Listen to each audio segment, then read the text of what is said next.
Welcome to brilliant minds. I am Aarti, your maths teacher.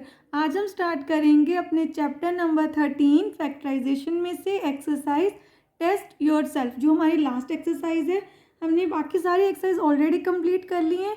तो चलिए अब स्टार्ट करते हैं टेस्ट योरसेल्फ। इसमें हमारा फर्स्ट क्वेश्चन है मल्टीपल चॉइस टाइप, जिसमें हमें ईच एंड एवरी क्वेश्चन के जो पार्ट्स हैं उसके कुछ ऑप्शन दिए, जिसमें से करेक्ट ऑप्शन है। पहले हम अपने सम को सॉल्व करेंगे, फिर करेक्ट ऑप्शन को फाइंड करते हैं उसमें। चलिए स्टार्ट करते हैं। इससे पहले अगर आपने अभी तक चैनल को सब्सक्राइब नहीं किया है, जब इस चैनल पे आज फर्स्ट टाइम आए तो चैनल को सब्सक्राइब कर लीजिए, प्रेस द बेल आइकन, जिससे आपके पास न्यू वीडियोज़ की भी नोटिफिकेशन टाइमली आती रहे। चलिए अब स्टार्ट करते हैं क्वेश्चन नंबर 1 से। Question number 1 multiple choice type, इसका पार्ट 1 है a + b whole square minus 4ab is equal to what. हमें बताना है ये किसके इक्वल। तो देखिए पहले a + b होल स्क्वायर की आइडेंटिटी हम एज इट इज़ अपनी स्टेटमेंट लिख लेते हैं। अब इसके बाद हम इसको ओपन करते हैं, आइडेंटिटी लगाते हैं a² प्लस, ये हमने आइडेंटिटी वाले चैप्टर में ऑलरेडी सीख लिया है, a² plus 2ab plus b²। तो a + b होल स्क्वायर कैसे ओपन होता है, a² 2ab plus b² minus 4ab as it is लगा देना है आपको। अब आप यहाँ पे देखिए 2ab ab 4ab ab like terms हैं, तो इन दोनों को हम पहले एक साथ लिखते हैं जिससे हम इसको सॉल्व कर सकें। देन प्लस माइनस माइनस 4 में से 2 गए, 2ab प्लस माइनस माइनस तो हमने कर दिया, साइन आएगा ग्रेटर नंबर का। तो अब आप देखिए इसको हम और कैसे रिप्रेजेंट कर सकते हैं। आइडेंटिटीज़ वाले चैप्टर में हमने बहुत अच्छे से डिटेल में सीखा था। एंड अब देखिए अगर a² minus 2ab plus b² किसकी आइडेंटिटी होती है, a minus b whole square. तो ये आपका आंसर। इसको हम कैसे रिप्रेजेंट कर सकते हैं, a माइनस b आप अपने फैक्टर ऐसे खोल के भी रिप्रेजेंट कर सकते हैं। अब देखिए हमारे पास यहाँ पे 4 ऑप्शन है और हमारा करेक्ट आंसर क्या आया, option D a minus B and a minus B. ये आ गए आपके 2 फैक्टर्स। हम यहाँ पे लिख सकते हैं option D is our answer. तो ये तो हमने ऑलरेडी लिख दिया है। चलिए हम स्टार्ट करते हैं सॉल्व करना अपना सेकेंड पार्ट। अब आपके पास सबसे पहले a की power 4 as it is statement लिख लेते हैं, a⁴ 4a² माइनस 32। अब देखिए फैक्टराइजेशन में सबसे पहले आपने देखना होता है कि आपका कोई नंबर कॉमन आ रहा है या नहीं। जैसे देखिए फर्स्ट टर्म में जो हमारे फर्स्ट क्वेश्चन था उसमें कुछ कॉमन, ये आपकी फर्स्ट टर्म थी, सेकेंड टर्म, दोनों टर्म्स में कुछ कॉमन नहीं था। तो हमने पहले आइडेंटिटी सॉल्व की, देन जो लाइक टर्म्स हैं उनको अरेंज करके अपना सम फाइंड किया। अब यहाँ पे भी देखिए a⁴ एंड 4a⁴ में से a तो कॉमन है, बट इसके पास a नहीं है, तो 3 की 3 टर्म्स में से कुछ भी कॉमन नहीं है। आपकी जो भी एक्सप्रेशन आपको गिवन हो सारी की सारी टर्म्स में से कॉमन होना चाहिए। देन इट मीन सीधा कॉमन नहीं आ सकता।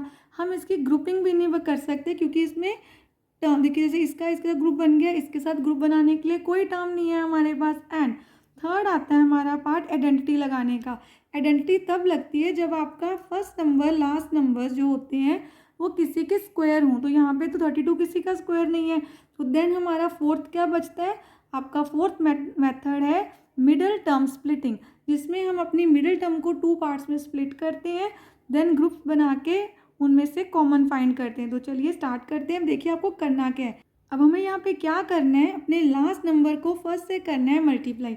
अगर आपके फर्स्ट टर्म में कोई भी नंबर नहीं है तो वो 1 को रिप्रेजेंट कर रहा है, ये 1a⁴ है।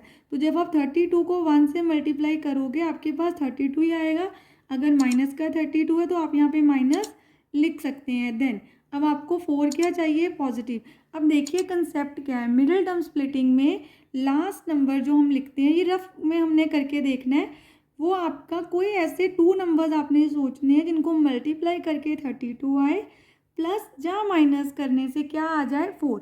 अब आप देखिए अगर आप 8 से मल्टीप्लाई कर दें 4 तो 8×4 = 32 है, एंड 8 में से अगर हम माइनस कर दें 4 तब भी ये आ रहा है। देन अब देखिए आपको क्या करना है, ये माइनस है ना, अपने आप माइनस यहाँ पे आ जाएगा, ये भी -32 बन जाएगा।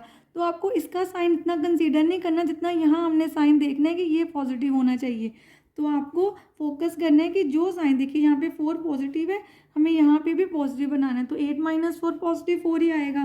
तो यहाँ पे आपको a⁴ as it is, then -32 भी एज इट इज़ ही लिखना है। ये जो हमारी मिडिल टर्म है इसको स्प्लिट करना है 2 पार्ट्स में। तो 4 की प्लेस पे हम लिखेंगे 8 एंड 4, तो साथ में ए स्क्वायर एज इट इज़ आएगा। देखिए 8a स्क्वायर माइनस करना है 4a स्क्वायर। अब इन दोनों में से क्या कॉमन है, a रेज टू पावर 2, अंदर भी a रेज टू पावर 2 बच गया हमारे पास, प्लस 8, क्योंकि 8 हमने इसमें से a raise to power 2 already common निकाल लिया। अब 4 और 32 दोनों ही 4 के टेबल में आते हैं। देन अब यहाँ पे क्या आ जाएगा, 4 1 ज़ा 4, तो 1 लिखने की कोई नीड नहीं है, माइनस माइनस ये पॉजिटिव बन गया, माइनस माइनस प्लस, 4 8 ज़ा 32, 4 8 ज़ा 32 हमने कॉमन निकाला, इट मीन्स उसका मल्टीपल बाहर आ गया, 4 8 ज़ा 32। अब देखिए ये आपकी एक टर्म है फर्स्ट टर्म और ये सेकंड, दोनों टर्म में a raise to power 8 common है, बाहर निकाल लिया।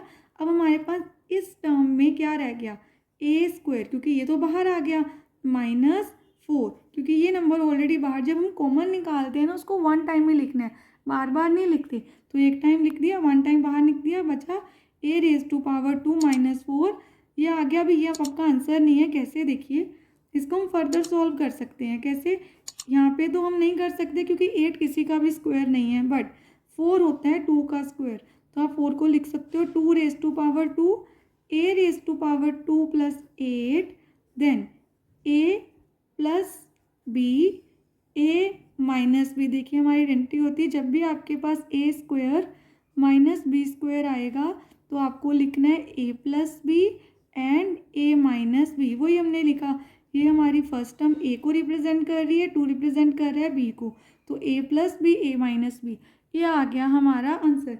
हम देखते हैं ऑप्शन में, ऑप्शन डी हमारा करेक्ट आंसर, तो यहाँ भी लिख देते हैं option D is our correct answer. अब यहाँ पे देखिए थर्ड पार्ट में क्या करना है, थर्ड पार्ट में भी 36 तो होता है, किसका स्क्वायर है 36, 6 का, और 25 किसका स्क्वायर है 5 का। तो यहाँ पे हम आइडेंटिटी लगा सकते हैं, बट आपको ये भी देखना पड़ेगा कि जो मिडिल टर्म है वो भी उसको सेटिस्फाई करती है कि नहीं।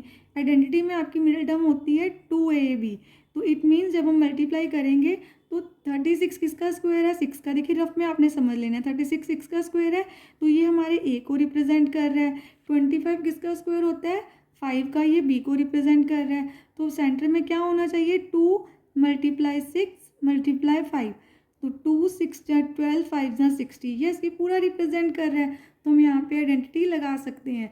देखिए 36 60 और 25 इन 3 की 3 टर्म्स में से कोई भी नंबर कॉमन नहीं है, एंड उसके बाद हम इनकी ग्रुपिंग नहीं कर सकते क्योंकि हमारे पास पूरे पेयर्स नहीं है। थर्ड आता है आइडेंटिटी, तो आइडेंटिटी आपने देखना है अप्लाई, 2 आइडेंटिटीज आपकी, मोस्टली 3 आइडेंटिटीज होती है जो अप्लाई हो रही है। तो इसमें हमारी a minus B whole square की आइडेंटिटी अप्लाई हो रही है, that is a square minus 2ab plus b square. अब हम यहाँ लिख सकते हैं 6 रेज टू पावर 2 माइनस, अब यहाँ पे क्या आना चाहिए 5, y का स्क्वायर ऑलरेडी था, 25 किसका स्क्वायर है 5 का, तो हमने 5y का लिख दिया होल स्क्वायर। अब यहाँ पे लिखा 2 मल्टीप्लाई 6 मल्टीप्लाई 5, 2 इंटू 6 इंटू 5, 5 के साथ हम y भी लिखेंगे क्योंकि जो आपके ब्रैकेट के अंदर है पूरा आपको b रिप्रेजेंट कर रहा है। तो a है हमारा 6 और b क्या है 5y। अब देखिए हमने यहाँ पे लिख दिया 6 raise to power 2 minus 2ab plus B square, तो ये किसकी आइडेंटिटी है, ये है a minus B whole square की आइडेंटिटी। सिंपल, ये आपका फैक्टर भी आ गया, इसको 2 टाइम्स लिख देंगे, पावर 2 है मीन्स इसको हम ऐसे लिख सकते हैं। देखिए हमने फैक्टर्स फाइंड भी कर लिए। अब हम देखते हैं ऑप्शन में हमारा करेक्ट आंसर है कि नहीं।